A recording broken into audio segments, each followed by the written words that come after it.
पाकिस्तान को उसके किए की सजा दी जा रही है। इस वक्त क्या माहौल है पहलगाम में, किस तरीके से स्थानीय लोग एक महीने के बाद तरस रहे हैं टूरिस्ट के वहां लौटने पे, और साथ साथ आपने देखा कि आतंकियों को पकड़ने को लेकर भी सुरक्षा बल कितना जोर लगा रहे हैं।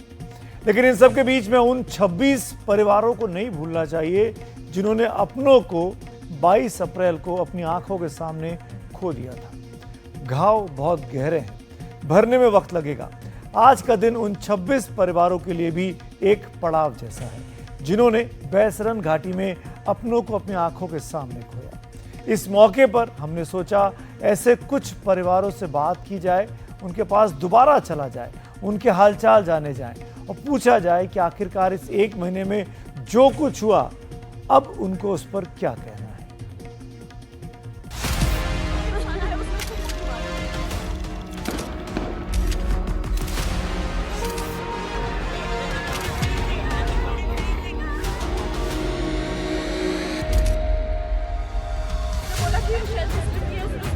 बैसरन घाटी में धर्म पूछकर जिस भयानक नरसंहार को अंजाम दिया गया था, वो 26 परिवारों के लिए जीवन भर के लिए डरावना सपना बन गया। इसकी याद सिहरन पैदा करती है।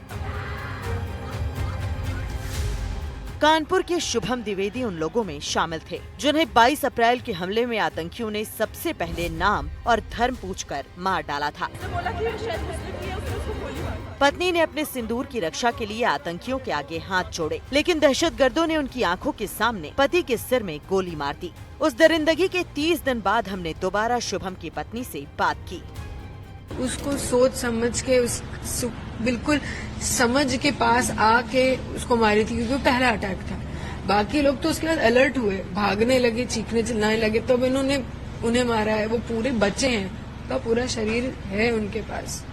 हमारे घर वालों को शुभम को देखने का मौका नहीं मिला कि वो उस आखिरी में उसकी शक्ल, उसकी स्माइल देख पाए, उसका चेहरा छू पाए।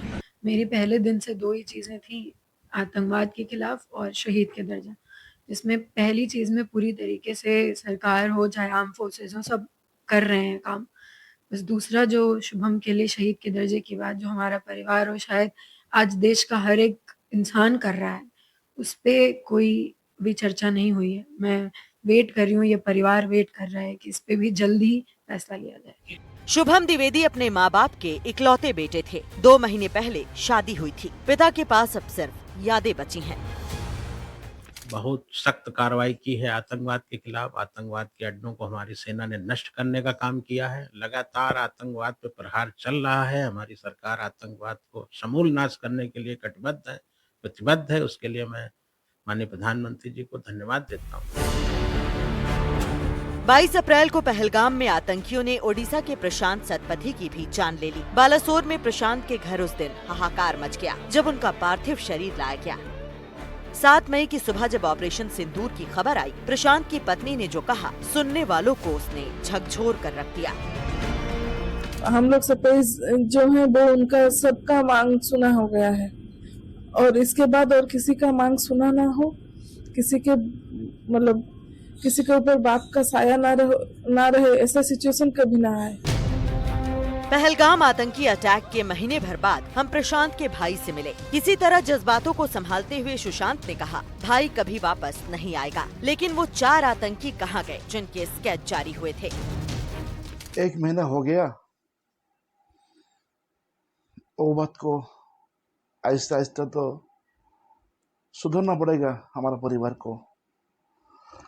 लेकिन उस दिन ही मैं कहा था, मेरा भाई तो कभी नहीं वापस आएगा। एक बात मेरे मन में रह गया, वो जो 4 आतंकी थे, टेररिस्ट थे, जो उस टाइम में पहलगाम में अटैक किया था, उनका सरकार की तरफ से उनका स्क्रैच मैप भी बनाया गया था। वो जो 4 मारे थे मेरे भाई को, 4 तो नहीं, 4 जो थे वहां पर, एक ही तो हमारा था मेरे भाई को, 1 गोली लगा था सिर पे। वो आतंकी कहाँ गए? आज तक भी जिंदा नहीं पकड़े, जिंदा या मुर्दा हो। प्रशांत के भाई ने कहा कि उन लोगों पर धिक्कार है जो देश के साथ गद्दारी करते हुए पाकिस्तान के लिए जासूसी कर रहे हैं। बातें करते हुए गला भराया, जख्म हरे हैं, कब तक भरेंगे नहीं पता। जब तक मेरा जान है